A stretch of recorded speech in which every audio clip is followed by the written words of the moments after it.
It's alright, yeah. I don't wanna be that type of guy, pushing all these hoes up to the side, cause I don't wanna be that type.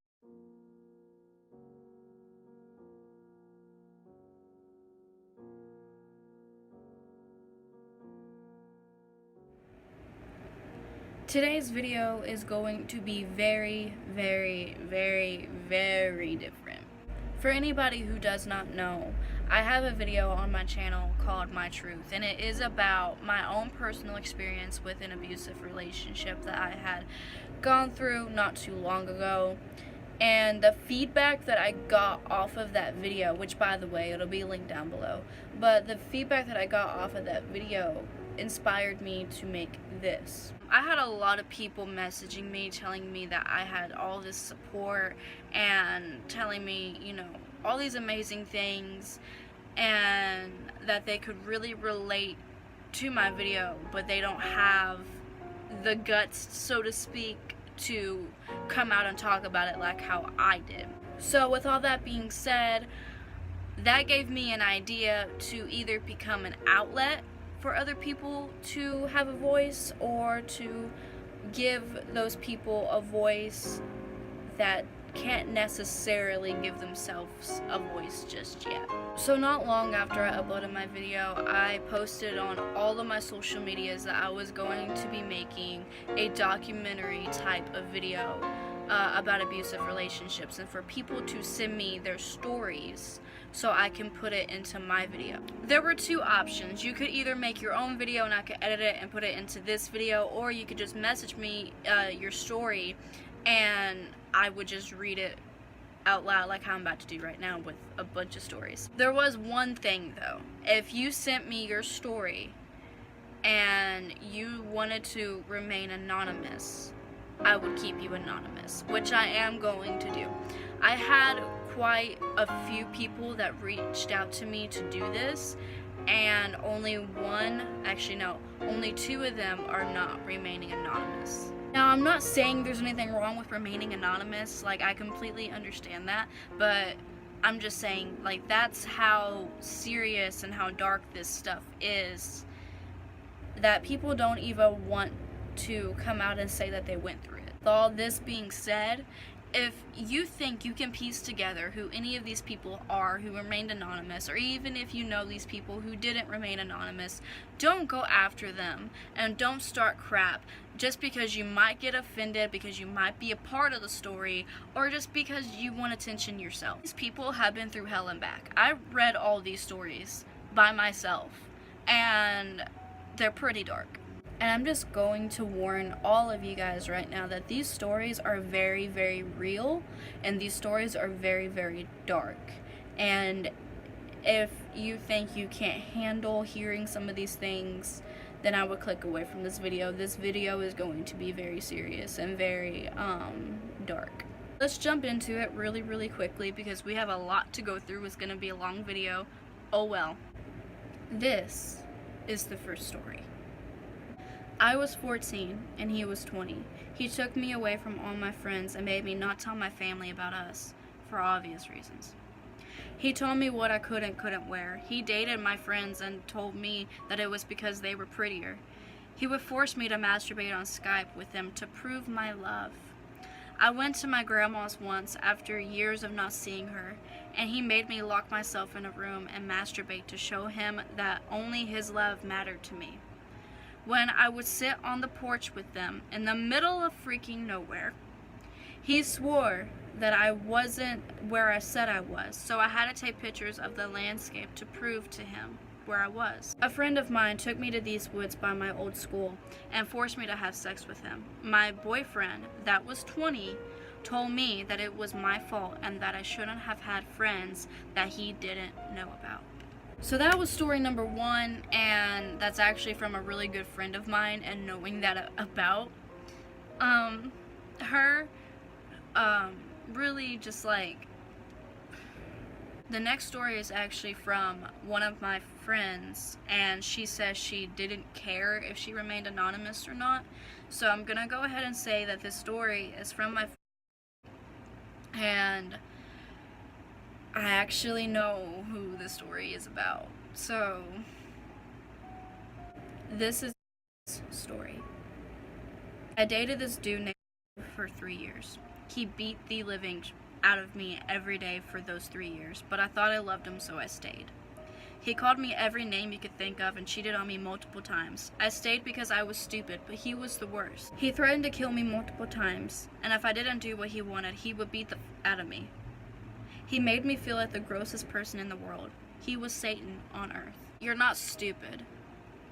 Staying with him does not make you stupid. It just means that you were in love with him. And I want to go ahead and say that it really is true when people say that love is blind. Because when you're dating somebody like that and you stay with them like that, it's called love is blind. So, before I read the rest of these stories, I want to go ahead and say to all these people and to anyone else who might have been in an abusive relationship, you're not stupid for staying. And everything that happened is not your fault, and don't hold yourself responsible for anything. Before I jump into this third story, this person did want to remain anonymous, so I'm going to keep them anonymous. When I say abusive relationship, I didn't just mean boyfriend, girlfriend, things like that. I meant relationships as in like friendships and family members and things like that. And that's what I needed to disclaim, because this next story does not involve a boyfriend. When I was young, we lived next to a family friend who had 2 children of his own and a fiance. We will call him Blue. He was friends with my mother, and I'm sure he messed around with her. Anyway, during the summer, I lived with my dad and he'd be at work all day. If I had happened to be outside, Blue would see me and come out and talk to me. I was 12 at the time, and even though I developed early, I can see people mistaking me as older. He knew my age, and he always said he couldn't wait until I turned 17. He'd say I could come over, watch movies, etc. So being young and naive and not knowing red flags, I would go over there. Every time I would, he'd push a little farther each time, touching my chest, making faces like biting his lip, those things.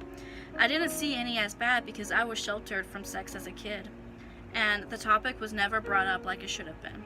The first time I knew something was wrong, I was over there, 13, and he showed me a video of his fiance giving him oral. I knew something was wrong and stopped going over there. In the back of my mind, I was like, he's a family friend. He wouldn't be like this, especially with 2 children of his own. Anyway, he'd always come over and invite me over until I was about 16. At 16, he added me on Facebook. I posted something about being depressed, which I was severely. I was self-harming and abusing my medication. And he messaged me. He asked me what was wrong, and so I go outside and I'm crying, and I was texting him that I wanted to kill myself. He told me to come over and that we'd watch movies, and he'd calm me down and watch my behavior. He's a paramedic, and I had taken a few Benadryls, and about 7 of my antidepressants, and some of my dad's prescription medication. So I walked over there, and we weren't sitting even for 5 minutes before he made his moves. At this point, I didn't care. I was too depressed, too tired. I couldn't care less. So I laid there, silently, and I lost my virginity to him at 16. It was painful. I bled, and then I had to walk home. It was the worst 5 minutes of my life. I was shocked that somebody who was 34 could know somebody that was on edge of taking their life and lie and sexually abuse them. I did lay there and take it, but I did say no multiple times and kept trying to make excuses like I didn't shave or I was on my period. In the end, I gave up and didn't care because I knew it was going to happen regardless. My grandparents found out at 17 and told him if he didn't move, they'd call the police. He's gone now, even though he did find me on Facebook when I turned 18. I blocked him immediately. This bothered me after I became an adult, realizing my years of being a child were tainted by a man grooming me when he had his own daughter and son of his own. This caused a great depression again, but luckily, I found a man who is now my husband, doesn't judge me for anything that happened in the past, and said himself if he ever saw Blue, he'd kill him. People need to realize how common grooming is, especially when it's someone close to the family you would never expect. This story, that is actually true. People need to realize how common that all of this is. Not just grooming, not just abusive relationships or abusive people in general. People need to realize how common all of this is, and people need to talk about it more so that it becomes more of a general topic than something that's so hush hush and something that, you know, people feel like they shouldn't talk about, when really it's something that people need to talk about daily. This is the fourth story, and this person wanted to remain anonymous, so I'm going to go ahead and respect that. Changed a few names in this story, by the way, because I don't want people to get offended, and I also don't want people to figure out who this is. Essentially, throughout the entirety of my relationship with Charlie, I was being abused. He would come to my house and beg to come inside and have sex, and whenever I told him no, he would tell me I didn't love him and tell me that sex was the only thing that helped him with his depression, till I broke down and let him have sex with me. He touched me repeatedly without my consent and while I was sleeping and unconscious. He would make me stand outside when it was cold, rainy, or snowing, and would get mad when I wanted to go inside. He constantly lied to me about where he was and who he was with, and wouldn't talk to me for days when confronted about it. Once I broke up with him. He told his family I cheated on him and threatened to kill himself because of me, to get me back. He ruined a lot of my close friendships and completely destroyed me mentally. He is a rapist and a bad person. Reading all of these just put me in shock about how much people really do hide, how much people really do just smile and pretend like they haven't gone through any of this. Anyway, let's move on to the next story. This person wanted to remain anonymous, so I'm gonna do that. And this is the fourth story. My mom's best friend's son was my best friend, and things happened when we were little too.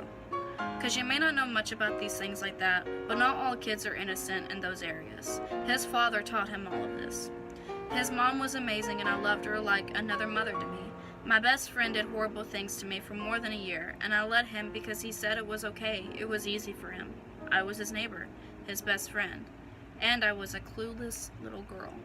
Yeah, that story is a little bit shorter than most of these other stories, but it does hit something that I want to talk about. Not all kids around these ages that people are talking, like 12, 13, 14, not all of them don't know anything about.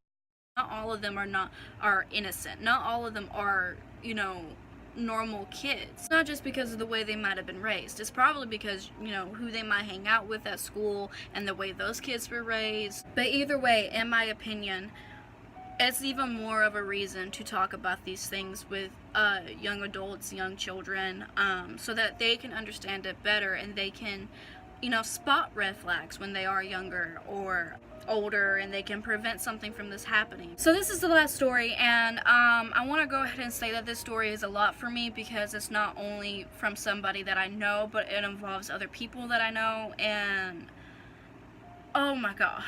And like I said at the beginning, if you know that you are part of these stories, don't go attacking the person that you think told me this story and is telling this story. Because one, not only does it make you a crappy person, but two, it's just a waste of your time and your energy. Let this person have a voice. This last story is a lot for me because not only does it involve somebody that I know very, very well, it involves other people that I know too and that I don't want to offend, at all. So because of that, I'm changing names in this story just to keep it even more anonymous. Without further ado, let's get into this last story of y'all's abusive relationship. So I don't really know if this counts as abuse or not. It does. Because I have some people telling me it is, and some people telling me it isn't. It is.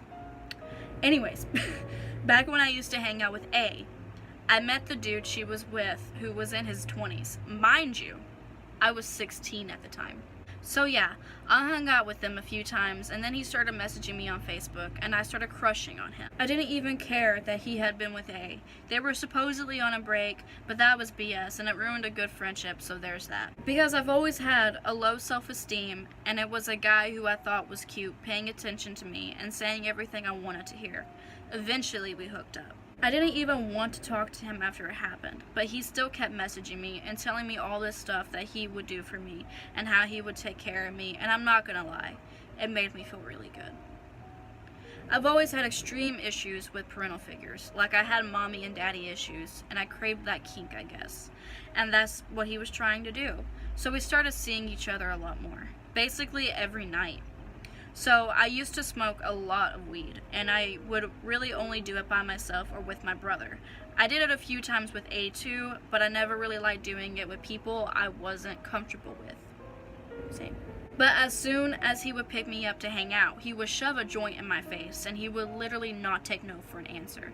He would do that whole fake joke peer pressure stuff like, oh, don't be a... And I really liked him at this point, so I wanted to impress him. Well, after a while, he would start shoving alcohol in my face. No matter what time of day. He could pick me up at like 7 in the morning, and we would be taking shots by 7:15. For like the first month, I was really iffy about it. At the end of the day, I knew what I was doing made me such a crappy loser, especially because he had been with A, who he was still dating for like the first 3 months we were together, but she never talked about him, so I never knew.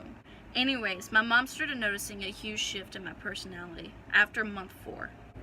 I was always drunk or high or both, and when I wasn't, I literally locked myself in my room.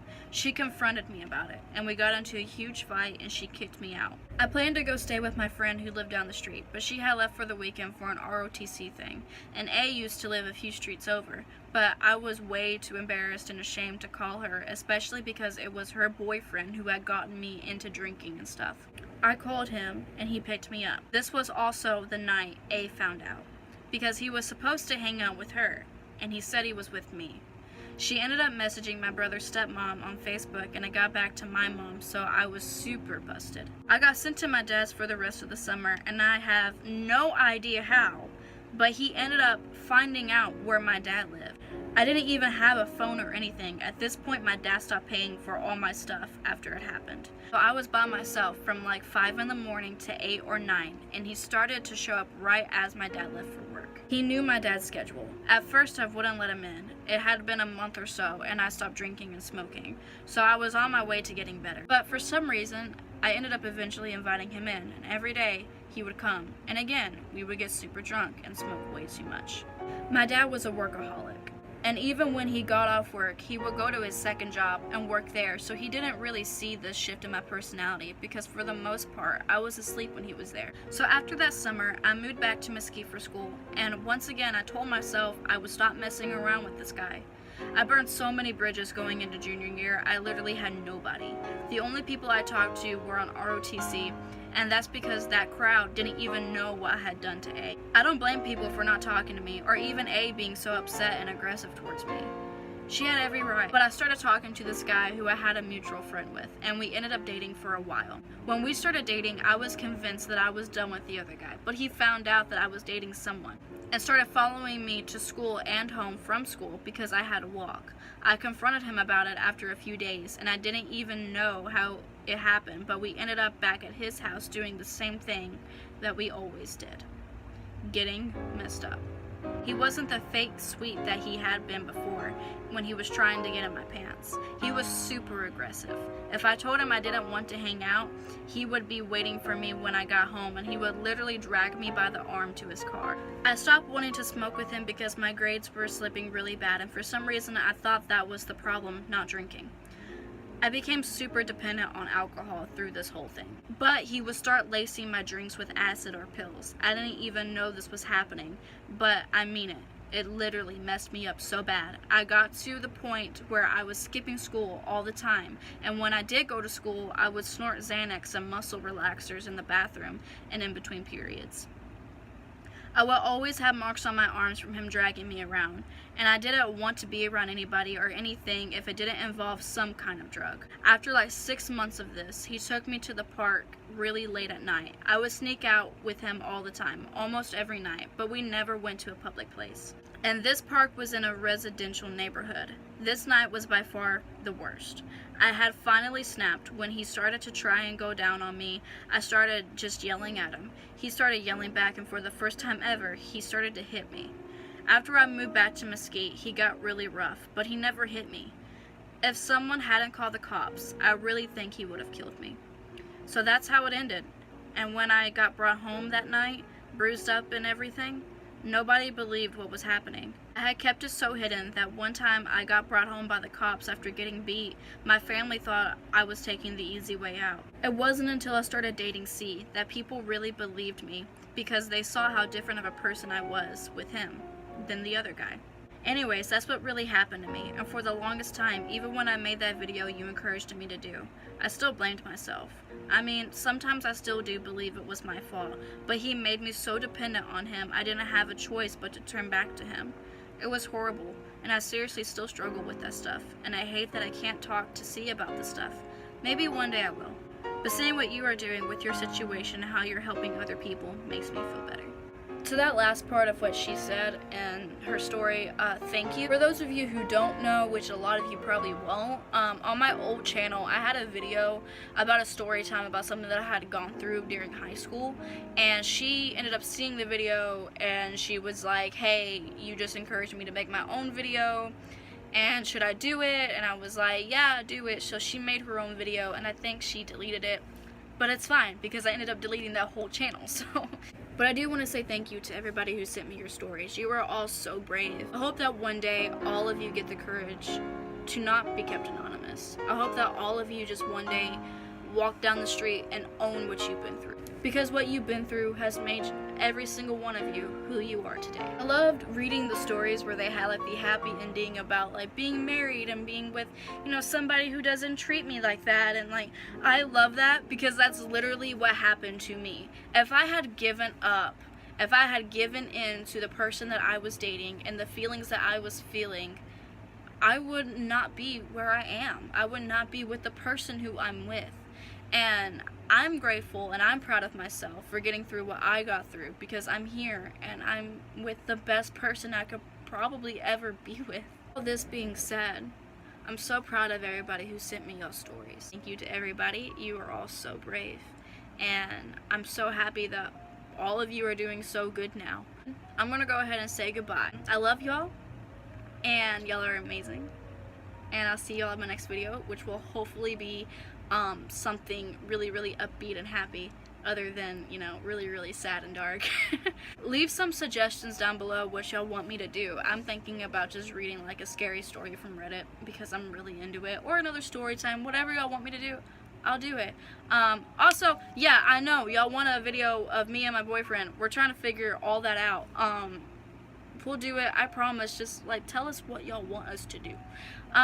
Anyway, I love y'all. Yeah. Tell me who you with, bruh. I'ma fuck around and make it to the top, bruh. I swear to God, I'ma leave 'em when it's all done. I swear to God,